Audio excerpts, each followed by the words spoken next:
got so much motherfucking design on right now. Bring it down, bring it back, make it clap. I got 3 old thoughts, I'm the guap with it. Bitches on my line, and you know. Assalamualaikum warahmatullahi wabarakatuh. Baiklah, saya akan menjelaskan tentang pengertian pendidik.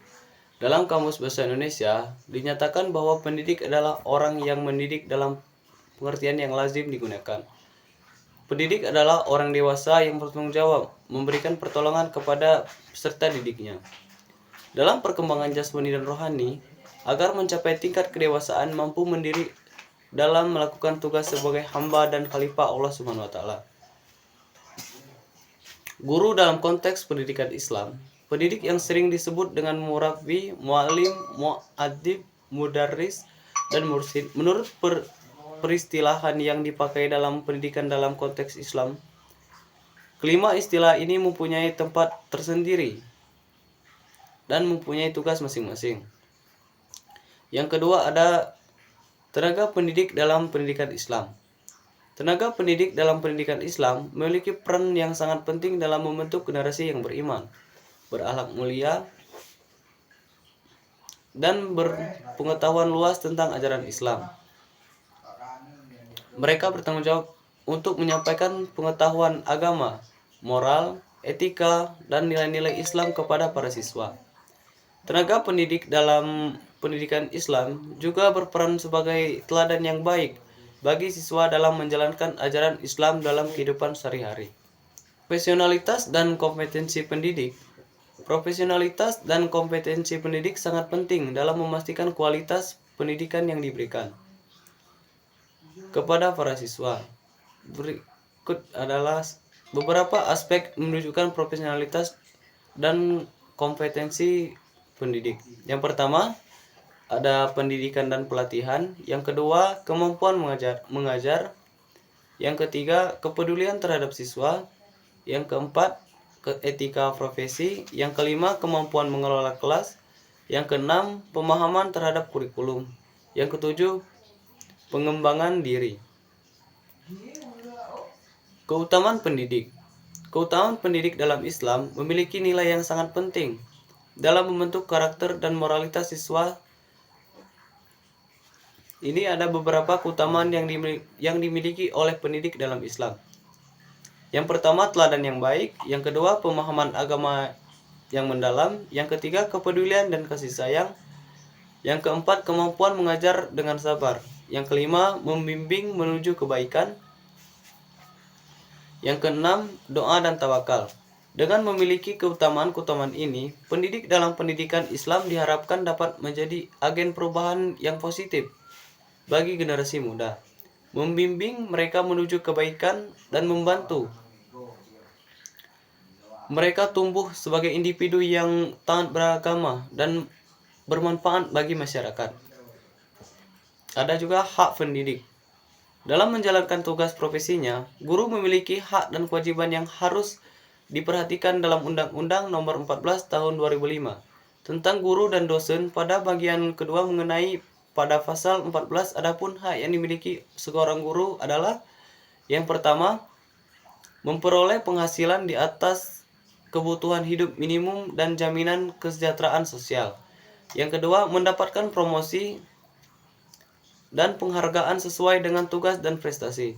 Yang ketiga, memperoleh perlindungan dan pelaksanaan tugas hak atas kekayaan intelektual. Yang keempat, memperoleh kesehatan untuk meningkatkan kompetensi. Yang kelima, memperoleh dan memanfaatkan sarana prasarana pembelajaran untuk menunjang kelancaran tugas keprofesionalan. Yang keenam, memiliki kebebasan berserikat dan dalam berorganisasi profesi. Yang ketujuh, memperoleh kesempatan untuk mengembangkan dan meningkatkan kualifikasi akademik dan kompetensi. Yang kedelapan, memperoleh pelatihan pengembangan profesi dalam bidangnya. Tugas dan tanggung jawab pendidik. Tugas dan tanggung jawab pendidik dalam pendidikan sangat penting untuk menciptakan lingkungan belajar yang positif dan efektif. Berikut adalah beberapa tugas dan tanggung jawab utama yang dimiliki oleh pendidik. Yang pertama, menyampaikan materi pelajaran. Yang kedua, mengelola kelas. Yang ketiga, mengembangkan materi pembelajaran. Yang keempat, menilai kemajuan siswa. Yang kelima, membimbing dan mendukung siswa. Yang keenam, berperan sebagai pembimbing. Yang ketujuh, berkolaborasi dengan orang tua dan pihak terkait. Yang kedelapan, menjaga etika profesi. Kode etik atau syarat-syarat pendidik. Syarat-syarat bagi seorang pendidik yang profesional dan berkualitas adalah sebagai berikut. Yang pertama, pendidikan dan kualifikasi. Yang kedua, pemahaman mendalam tentang materi pelajaran. Yang ketiga, kemampuan mengajar yang baik. Yang keempat, kepedulian terhadap siswa. Yang kelima, kemampuan mengelola kelas. Yang keenam, kemampuan berkomunikasi yang baik. Yang ketujuh, kemauan untuk terus belajar dan mengembangkan diri. Peran pendidik. Peran pendidik sangatlah penting dalam membentuk perkembangan dan pendidikan generasi muda. Beberapa peran yang dimiliki oleh seorang pendidik. Yang pertama, mendidik dan mengajar. Yang kedua, membimbing dan mendukung siswa. Yang ketiga, menilai kemajuan siswa. Yang keempat, menciptakan lingkungan belajar yang kondusif. Yang kelima, menjadi teladan. Yang keenam, berperan sebagai pembimbing sosial dan emosional. Yang ketujuh, berperan dalam mengembangkan kurikulum. Hakikat peserta didik.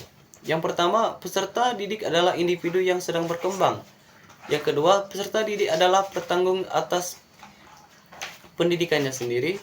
Yang ketiga, peserta didik adalah pribadi yang memiliki potensi. Yang keempat, peserta didik memerlukan pembinaan yang individual dan melakukan yang manusiawi. Yang kelima, peserta didik pada dasarnya merupakan insan yang aktif menghadapi lingkungan. Dimensi peserta didik yang akan dikembangkan. Ada beberapa dimensi yang dikembangkan pada peserta didik selama proses pendidikan. Yang pertama, dimensi kognitif. Yang kedua, dimensi efektif. Yang ketiga, dimensi psikomotor. Yang keempat, dimensi sosial. Yang kelima, dimensi spiritual. Yang keenam, dimensi intelektual. Baiklah, sekian yang dapat saya sampaikan. Terima kasih. Wassalamualaikum warahmatullahi wabarakatuh.